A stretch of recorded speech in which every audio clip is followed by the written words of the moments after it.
So what is up, amigos? Hope you're doing awesome. My name is Maddie. Welcome back to my channel. There's less than a month left for one of the biggest action films of the year, War 2. A film that brings together two of the biggest stars from two of the biggest industries, Hrithik Roshan and Junior NTR.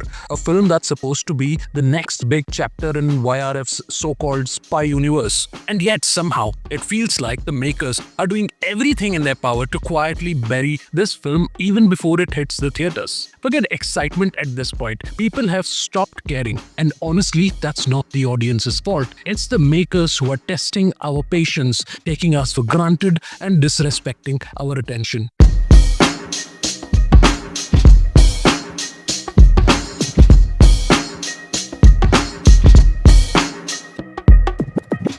So let's start with the basics. This is a 300-400 crore film. That's not small money. But what do we have to show for it? A rushed teaser that looks like it was stitched together in 48 hours with placeholder footage? There's no proper trailer, no behind the scenes hype, no music reveal yet, no proper character intros, not even a damn poster campaign. All we got was a so-called glimpse dropped on Junior NTR's birthday, and that was filled with dated VFX, blurry visuals, and a highly questionable choice of release date announcement 14th August without thinking how that might land with an Indian audience, considering that's Pakistan's Independence Day. These are rookie level blunders from a studio that used to pride itself in polish and prestige. The biggest problem here isn't the lack of promotion, it's the arrogance, the attitude that audience will just magically show up because it's YRF, because it's Hrithik, because it's Junior NTR, because it's a spy film. But guess what? That era is gone.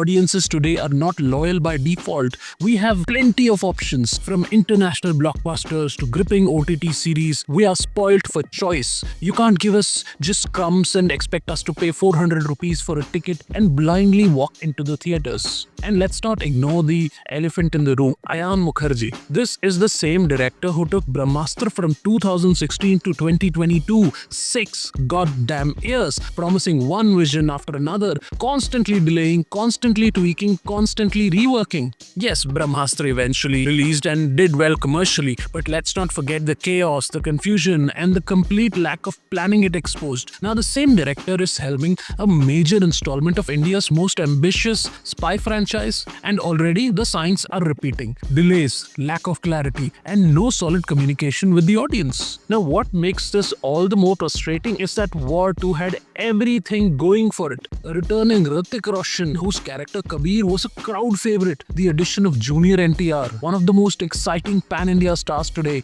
Kiara Advani adding mainstream Bollywood appeal, a perfect Independence Day release slot, and yet the buzz is non-existent. People are now more curious about upcoming OTT thrillers than a film that should have been dominating headlines, conversations, and screens right now. This silence, this laziness, this careless attitude, it's insulting. When studios act like we should be grateful for whatever little they throw at us, they forget that we, the audience, made these films blockbusters, and we can also choose to stay home. The hype that takes months to build can disappear in 1 week moment. All it takes is one underwhelming trailer or no trailer at all. One poor PR decision, 1 week of silence too many. And that's exactly what's happening here. People who were excited about War 2 are now saying, we'll catch it on OTT. I'm thinking about it. Now let's be clear, this is not just about a teaser, it's about respect. Respect for time, money, and excitement. A big film is not just about stars and budget, it's about how you treat your audience. If you want us in the theaters, you better act like it. You better show us that you care. You better earn our attention, not assume it. Because the moment the audience feels ignored, they tune out. And once that happens, it's almost impossible to bring them back. YRF needs to wake up. This isn't 2015. This isn't the time when a superstar's face alone could guarantee houseful shows. Today, everything is word of mouth. It's memes, trailers, community buzz, social media chatter, influencer talk, content drops, and right now, War 2 is giving us nothing. Just speculation, just delay, just silence. You can't play mystery games with a commercial action film. This isn't a Nolan's Tenet. This is War 2. Give us the goddamn war. And to be very honest, if this continues, War 2 will be a textbook case of how not to market a big film. A reminder that even the biggest budgets and the biggest stars cannot save a film if the makers act like the audience owes them some sort of a favor. If this is Wire of strategy, it is not edgy, it is stupid. And if they don't change gears fast, this film is going to fizzle out even before the first show starts. This is a sincere message from someone who wanted this film to be massive, but right now it's heading towards being forgettable. And the blame lies not with the audience, not with the actors, but squarely with the people calling the shots behind the scenes. Fix it now or be ready to watch your spy universe collapse under its own weight. Thank you for watching this rant today. You take care, stay awesome, and bye-bye.